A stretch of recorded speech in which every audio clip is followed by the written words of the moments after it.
She stood at the gate, pointing straight at me, her voice sharp and loud enough to echo across the fields. "Get out of my land," she screamed, her face red with rage. Behind her, 2 police cars blocked the driveway, officers standing with folded arms like they were waiting for my next move. I tightened my grip on the old blue suitcase in my hand. This wasn't just land. It was my grandpa's ranch, the place I grew up running through vineyards, the soil my family had worked on for generations. Karen's heels dug into the gravel as she moved closer. "You don't belong here anymore. I already told the HOA. You're trespassing." She spoke with the kind of confidence that almost sounded official, like she owned every inch of the ground. But inside, I wasn't shaken. I let her rant, my eyes sliding over to the farmhouse porch where Grandpa's rocking chair still stood untouched, swaying slightly in the breeze. A rush of memories hit me, and I knew I wasn't leaving.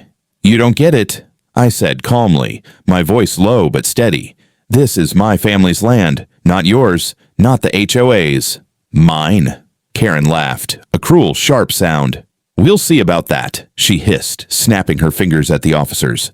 "Arrest him now." For a split second, silence filled the air until one of the cops glanced at me, then at her, and something flickered in his eyes. Because what Karen didn't know was that I wasn't just some guy with a suitcase.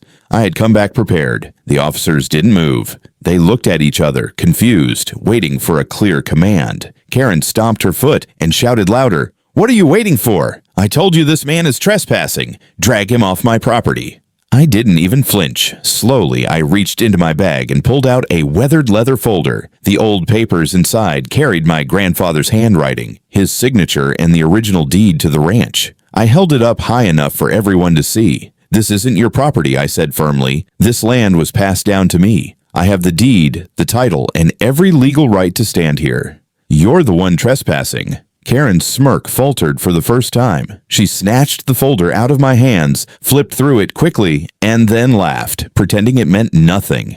"This is fake," she spat. "The HOA already approved me as caretaker. You're nothing but a squatter with a story." But the cops weren't buying it. One of them leaned over to get a better look at the papers, and his brow furrowed.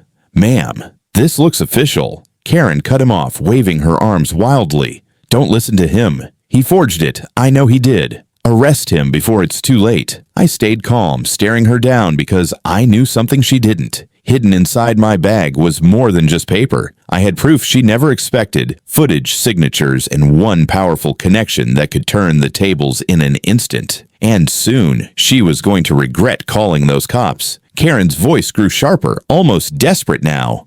"Why? Are you all just standing there? He's dangerous. He broke in. He's stealing from me." Her finger jabbed toward me like a knife, but her eyes flickered nervously when the officers didn't step forward. I crouched, unzipped the side pocket of my bag, and pulled out a small black folder with a golden badge shining on the cover. The cops immediately straightened, their expressions changing. Karen froze. "You want to talk about dangerous?" I said slowly, my eyes locked on hers. "I served 12 years in the military. I work security on federal land, and right now, I'm still connected to the sheriff's office of this county." I flipped the badge open for the officers to see. "So if anyone here is getting arrested today, it won't be me." The cops exchanged quick glances. One of them shifted uncomfortably and lowered his voice.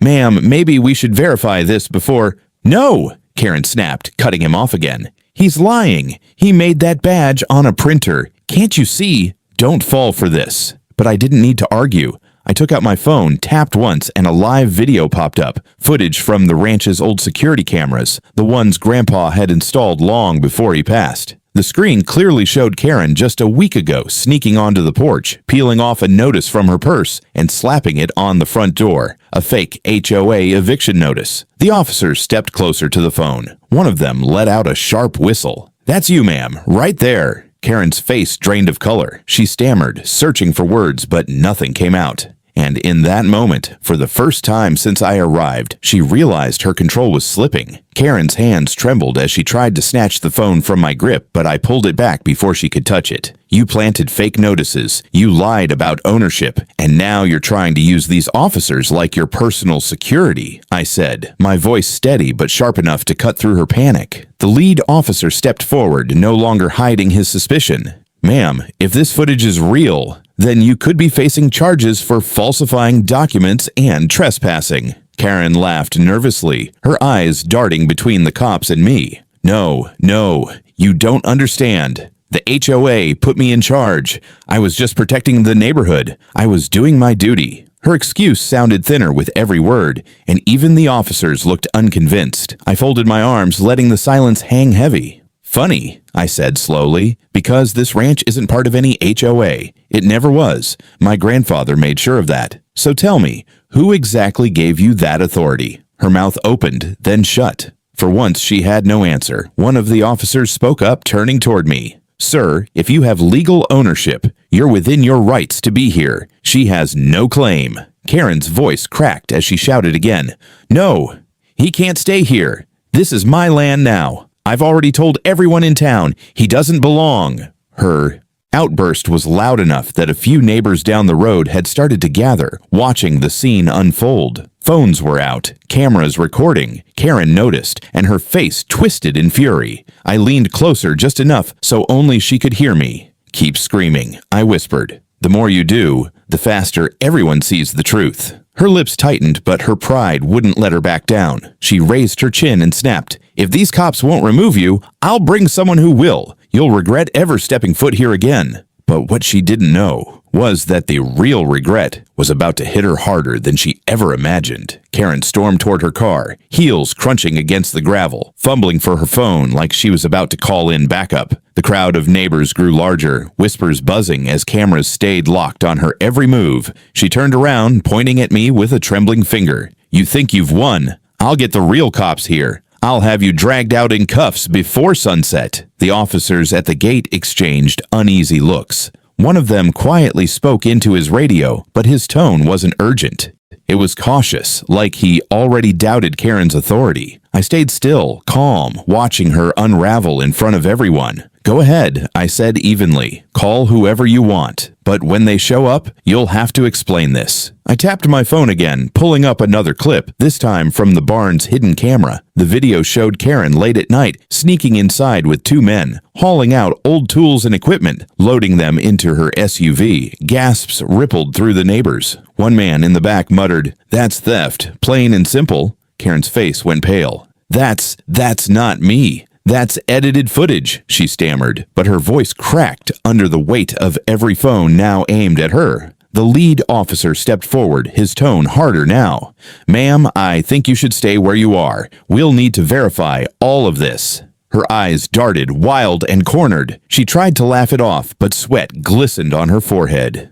"You're all being fooled. He's making this up. He doesn't belong here. I'm the one protecting this community." But nobody was listening anymore. The neighbors weren't whispering now. They were openly shaking their heads, recording every second, some even booing under their breath. I looked straight at her and said loud enough for everyone to hear, "You wanted to make me look like a criminal, but now the whole town sees who the real thief is." And at that moment, the flashing lights of another police vehicle appeared at the end of the road. Only this time, it wasn't here for me. The new cruiser pulled up fast, lights bouncing off the ranch's old fence posts. A taller officer stepped out, his uniform neat, his presence heavy with authority. Karen's smug grin flickered back to life. She actually believed this was her rescue. She waved frantically. "Over here! Arrest him! He broke into my property." But the officer didn't look at her. His eyes found me immediately, and a slow smile tugged at the corner of his mouth. "Well, I'll be damned," he said, walking straight toward me.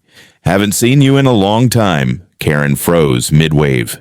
You know him," she stuttered. The officer clapped me on the shoulder like an old friend. "Know him? This man trained half the guys in our unit back in the day. If it wasn't for him, I wouldn't even be wearing this badge." The crowd erupted in murmurs, phones zooming in, catching every word. Karen's jaw dropped. No, that's not possible. He's lying. He's nobody, just some drifter trying to steal land." But her voice was swallowed by the officer's next words. "Actually, ma'am, he's the rightful owner of this ranch. His grandfather's records are still in county files, and if your name isn't on those deeds," he narrowed his eyes at her, "then you've got a serious problem." Karen's hands shook as she tried to argue.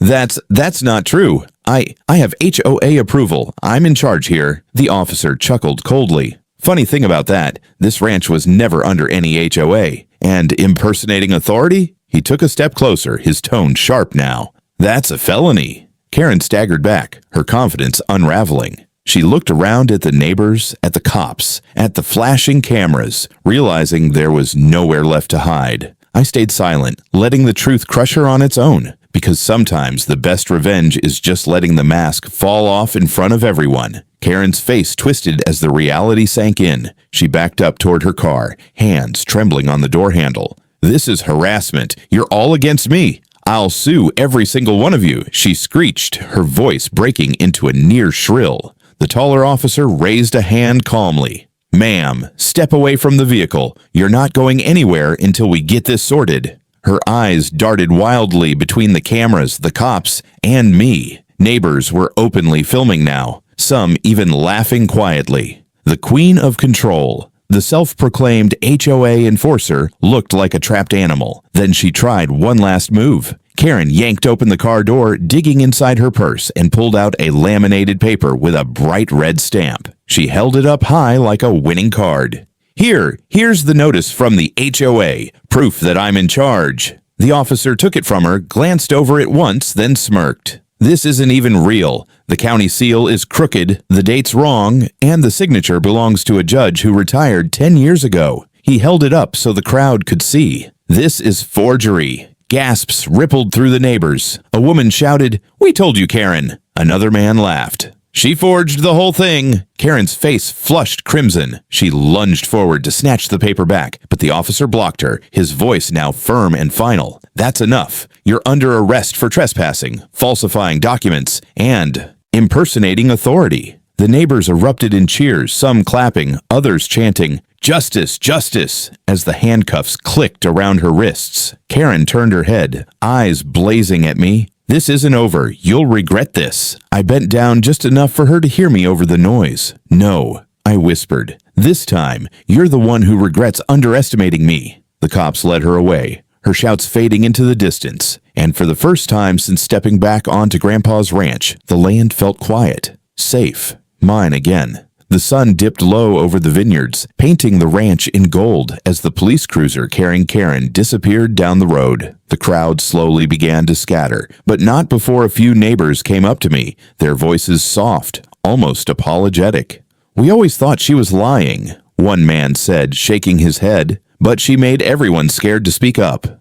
Another woman added, "Your grandpa would be proud. This land was always yours." I felt a lump in my throat but kept my composure. My eyes drifted to the porch where Grandpa's rocking chair still stood, creaking gently in the evening wind. Memories of him teaching me how to mend fences, ride horses, and stand my ground rushed back all at once. I set my suitcase down on the porch steps, running my hand over the weathered wood. "I didn't come back here to fight," I said quietly, mostly to myself, but loud enough for those nearby to hear. "I came back to protect what was already ours." The taller officer, the one who knew me from before, gave me a firm nod. "You did more than that. You showed the whole town what happens when someone tries to steal a man's legacy." I looked at the ranch, stretching wide under the fading sky, the vines, the barn, the soil that carried my family's sweat and sacrifice. It wasn't just land. It was history. It was freedom. It was home.